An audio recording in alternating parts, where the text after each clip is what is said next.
जय श्री कृष्ण सा। आप सभी का मेरे चैनल पर स्वागत है। आइए सुनते हैं पद्म पुराण में वर्णित एक और कथा, श्री गंगा जी की महिमा और उनकी उत्पत्ति। ब्राह्मण बोले, गुरुदेव, अब आप हमें कोई ऐसा तीर्थ बतलाइए जहाँ डुबकी लगाने से निश्चय ही समस्त पाप और दूसरे दूसरे महापाप भी नष्ट हो जाएं। व्यास जी बोले, ब्राह्मणों, अविलंब सदगति का उपाय सोचने वाले सभी स्त्री पुरुषों के लिए गंगा जी एक ऐसा तीर्थ है जिनके दर्शन मात्र से सारे पाप नष्ट हो जाते हैं। गंगा जी के नाम का स्मरण करने मात्र से पातक, कीर्तन से अति पातक और दर्शन से भारी भारी पाप भी नष्ट हो जाते हैं। गंगा जी में स्नान, जलपान और पितरों का तर्पण करने से महापातकों की राशि का प्रतिदिन क्षय होता रहता है। जैसे अग्नि का संसर्ग होने से रुई और सूखे तिनके क्षण भर में भस्म हो जाते हैं, उसी प्रकार गंगा जी अपने जल का स्पर्श होने पर मनुष्य के सारे पाप एक ही क्षण में दग्ध कर देती है। जो विधि पूर्वक संकल्प वाक्य का उच्चारण करते हुए गंगा जी के जल में पितरों के उद्देश्य से पिंडदान करता है, उसे प्रतिदिन 100 यज्ञों का फल होता है। जो लोग गंगा जी के जल में अथवा तट पर आवश्यक सामग्रियों से तर्पण और पिंडदान करते हैं, उन्हें अक्षय स्वर्ग की प्राप्ति होती है। जो अकेला भी गंगा जी की यात्रा करता है, उसके पितरों की कई पीढ़ियां पवित्र हो जाती है। एकमात्र इसी महापुण्य के बल पर वह स्वयं भी तरता है और पितरों को भी तार देता है। ब्राह्मणों, गंगा जी के संपूर्ण गुणों का वर्णन करने में चतुर्मुख ब्रह्मा जी भी समर्थ नहीं है। इसीलिए मैं भागीरथी के कुछ ही गुणों का दिग्दर्शन कराता हूँ। मुनि, सिद्ध, गंधर्व तथा अनायन श्रेष्ठ देवता गंगा जी के तीर पर तपस्या करके स्वर्ग लोक में स्थिर भाव से विराजमान हुए हैं। आज तक वे वहां से इस संसार में नहीं लौटे। तपस्या, बहुत से यज्ञ, नाना प्रकार के व्रत तथा पुष्कल दान करने से जो गति प्राप्त होती है, गंगा जी का सेवन करके मनुष्य उसी गति को पा लेता है। पिता पुत्र को, पत्नी प्रियतम को, संबंधी अपने संबंधियों को तथा अन्य सब भाई बंधु भी अपने प्रिय बंधुओं को छोड़ देते हैं, किंतु गंगा जी उनका परित्याग नहीं करती। जिन श्रेष्ठ मनुष्यों ने एक बार भी भक्तिपूर्वक गंगा में स्नान किया है, कल्याण में गंगा उनकी लाखों पीढ़ियों का भव सागर से उद्धार कर देती है। संक्रांति, व्यतिपात, चंद्र ग्रहण, सूर्य ग्रहण और पुष्य नक्षत्र में गंगा जी में स्नान करके मनुष्य अपने कुल की करोड़ों पीढ़ियों का उद्धार कर सकता है।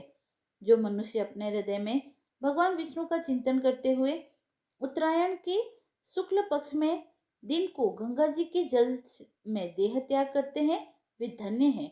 जो इस प्रकार भागीरथी के शुभ जल में प्राण त्याग करते हैं, उन्हें पुनरावृत्ति रहित स्वर्ग की प्राप्ति होती है।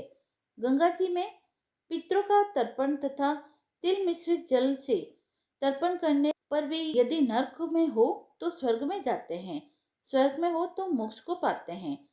पर स्त्री और पर धन का हरण करने तथा सबसे द्रोह करने वाले पापी मनुष्य को उत्तम गति प्रदान करने का साधन एकमात्र गंगा जी है।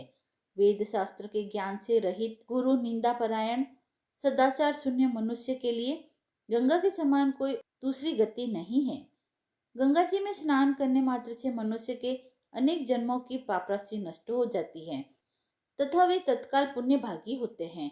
प्रभात क्षेत्र में सूर्य ग्रहण के समय 1 सहस्त्र गोदान करने पर जो फल मिलता है, वह गंगा जी में स्नान करने से प्रतिदिन प्राप्त होता है। गंगा जी का दर्शन करके मनुष्य पापों से छूट जाता है और उसके जल का स्पर्श करके स्वर्ग प्राप्त करता है।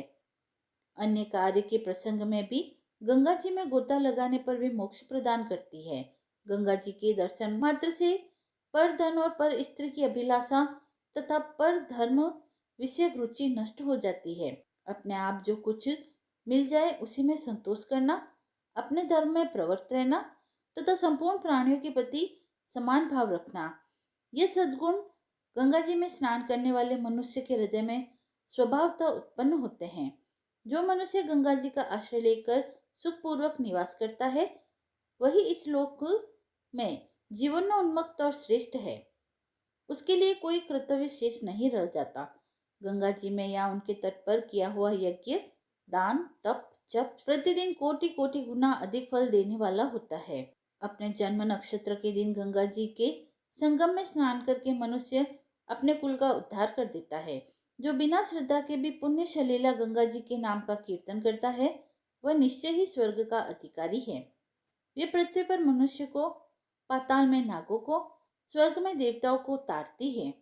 जानकर या अनजान में, इच्छा से या अनिच्छा से, गंगा में मरने वाला मनुष्य स्वर्ग और मोक्ष को प्राप्त करता है। सत्वगुण में स्थित योग युग मनीषी पुरुष को जो गति मिलती है, वही गंगा जी में प्राण त्यागने वाले देहधारी को प्राप्त होती है।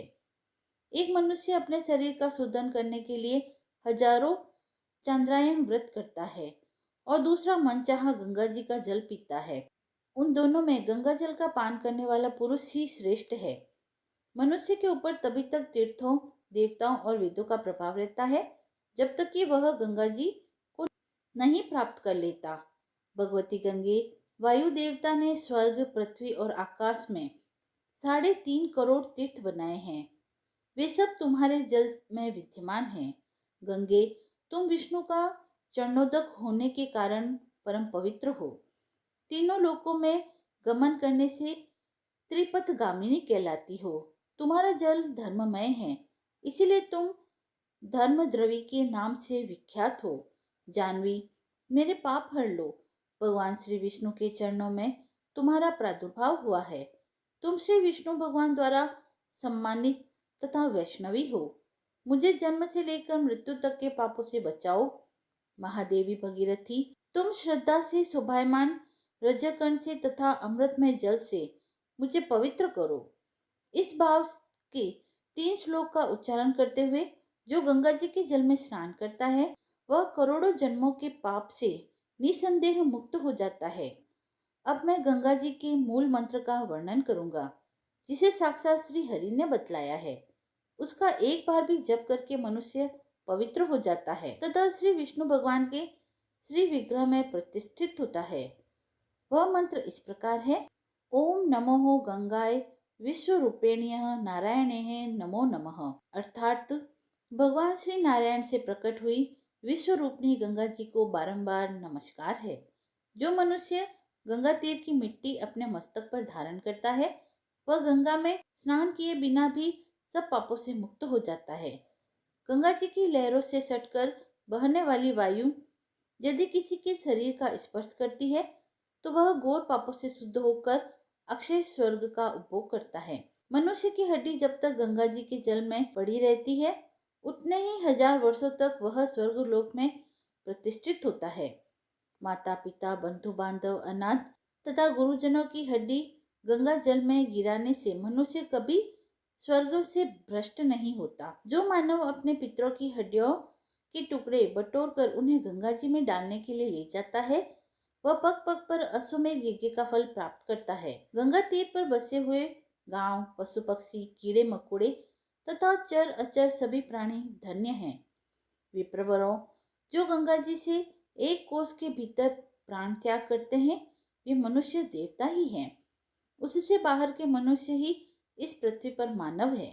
गंगा स्नान के लिए यात्रा करता हुआ यदि कोई मार्ग में ही मर जाता है, तो वह भी स्वर्ग को प्राप्त होता है। ब्राह्मणों, जो लोग गंगा जी की यात्रा करने वाले मनुष्य को वहां का मार्ग बता देते हैं, उन्हें भी परम पुण्य की प्राप्ति होती है और वे भी गंगा स्नान का फल पा लेते हैं। जो पाखंडियों के संसर्ग से विचार शक्ति खो बैठने के कारण गंगा जी की निंदा करते हैं, वे घोर नरक में पड़ते हैं तथा वहां से फिर कभी उनका उद्धार नहीं होता। जो सैकड़ों योजन दूर से भी गंगा गंगा कहता है, वह सब पापों से मुक्त हो जाता है। वह विष्णु लोक को प्राप्त होता है। जो मनुष्य कभी गंगा में स्नान करने के लिए नहीं गए, वे अंधे और पंगु के समान हैं। उनका इस संसार में जन्म लेना व्यर्थ है। जो गंगा जी के नाम का कीर्तन नहीं करते, वे नराधम जड़ के समान हैं। जो लोग श्रद्धा के साथ गंगा जी के महात्म्य का पठन पाठन करते हैं, वे धीर पुरुष स्वर्ग को जाते हैं और पितरों तथा गुरुओं का उद्धार करते हैं। जो पुरुष गंगा जी की यात्रा करने वाले लोगों को राह खर्च के लिए अपनी शक्ति के अनुसार धन देता है, उसे भी गंगा जी में स्नान करने का फल मिलता है। दूसरे के खर्च से जाने वाले को स्नान का जितना फल मिलता है, उससे दुगना फल खर्च देकर भेजने वाले को प्राप्त होता है। इच्छा से या अनिच्छा से, किसी से भेजने से या दूसरों की सेवा के निश्चय से भी जो परम पवित्र गंगा जी की यात्रा करता है वह देवताओं के लोक में जाता है। ब्राह्मणों ने पूछा, व्यास जी, हमने आपके मुंह से गंगा जी के गुणों का अत्यंत पवित्र कीर्तन सुना। अब हम यह जानना चाहते हैं कि गंगा जी कैसे इस रूप में प्रकट हुई, उनका स्वरूप क्या है तथा वे क्यों अत्यंत पावन मानी जाती है। व्यास जी बोले, द्विजवरों, सुनो, मैं एक परम पवित्र प्राचीन कथा सुनाता हूँ। प्राचीन काल की बात है। मुनि श्रेष्ठ नारद जी ने ब्रह्मलोक में जाकर त्रिलोक पावन ब्रह्मा जी को नमस्कार किया और पूछा, तात, आपने ऐसी कौन सी वस्तु उत्पन्न की है जो भगवान शंकर और श्री विष्णु को अत्यंत प्रिय हो तथा जो भूतल पर सब लोगों का हित करने के लिए अभिष्ट मानी गई हो। ब्रह्मा जी ने कहा, बेटा, पूर्व काल में सृष्टि आरंभ करते समय मैंने मूर्तिमती प्रकृति से कहा, देवी, तुम संपूर्ण लोगों का आदि कारण बनो, मैं तुमसे ही सृष्टि का आरंभ करूंगा। यह सुनकर परा प्रकृति 7 स्वरूपों में अभिव्यक्त हुई। गायत्री, सरस्वती, सब प्रकार के धन धान्य प्रदान करने वाली लक्ष्मी, ज्ञान विद्या स्वरूपा उमा देवी, शक्ति बीजा तपस्विनी और धर्म द्रवा, ये ही 7 परा प्रकृति के स्वरूप है। इनमें गायत्री से संपूर्ण वेद प्रकट हुए और वेद से सारे जगत की स्थिति है। स्वस्ति, स्वाहा, स्वदा और दीक्षा ये भी गायत्री से ही उत्पन्न मानी गई है। अतः यज्ञ में मात्र का आदि के साथ सदा ही गायत्री का उच्चारण करना चाहिए। सरस्वती सब लोगों के मुख और हृदय में स्थित है तथा वे ही समस्त शास्त्रों में धर्म का उपदेश करती है। तीसरी प्रकृति लक्ष्मी है, जिसने वस्त्र और आभूषणों की राशि प्रकट हुई। सुख और त्रिभुवन का राज्य भी उन्हीं की देन है। इसी से वे भगवान विष्णु की प्रियतमा है। चौथी प्रकृति उमा के द्वारा ही संसार में भगवान शंकर के स्वरूप का ज्ञान होता है। अतः उमा को ज्ञान की जननी समझना चाहिए। वे भगवान शिव के आद्य अंग में निवास करती है। शक्ति बीजा नाम की जो 5वीं प्रकृति है वह अत्यंत उग्र और समूचे विश्व को मोह में डालने वाली है। समस्त लोकों में वही जगत का पालन और संहार करती है। 7वीं प्रकृति धर्मद्रवा है, जो सब धर्मों में प्रतिष्ठित है। उसे सदैव श्रेष्ठ देखकर मैंने अपने कमंडल में धारण कर लिया। फिर परम प्रभावशाली भगवान विष्णु ने बलि के यज्ञ के समय इसे प्रकट किया। उनके दोनों चरणों से संपूर्ण महितल व्याप्त हो गया था। उनमें से एक चरण आकाश तथा ब्रह्मांड को भेद कर मेरे सामने स्थित हुआ। उस समय मैंने कमंडल के जल से उन चरणों का पूजन किया। उन चरण को धोकर जब मैं पूजन कर चुका तब उसका धोवन हेमकूट पर्वत पर गिरा। वहां से भगवान शंकर के पास पहुंचकर वह जल गंगा के रूप में उनकी जटा में स्थित हुआ। गंगा बहुत काल तक उनकी जटा में ही भ्रमण करती रही। तत्पश्चात महाराजा भागीरथी ने भगवान शंकर की आराधना करके गंगा को पृथ्वी पर उतारा। वे 3 धाराओं में प्रकट होकर तीनों लोकों में गई, इसीलिए संसार में त्रिसूत्रा के नाम से विख्यात हुई। शिव, ब्रह्मा और विष्णु तीनों देवताओं के सहयोग से पवित्र होकर वे त्रिभुवन को पावन करती है। भगवती भागीरथी का आश्रय लेकर मनुष्य संपूर्ण धर्मों का फल प्राप्त करता है। पाठ, यज्ञ, मंत्र, होम और देवार्चन आदि समस्त शुभ कर्मों से भी जीव को वह गति नहीं मिलती जो गंगा जी के सेवन से प्राप्त होती है। गंगा जी के सेवन से बढ़कर धर्म साधना का दूसरा कोई उपाय नहीं है। इसीलिए नारद, तुम भी गंगा जी का आश्रय लो। हड्डियों में गंगा जी के जल का स्पर्श होने से राजा सगर के पुत्र अपने पितरों तथा वंशों के साथ स्वर्ग में पहुंच गए।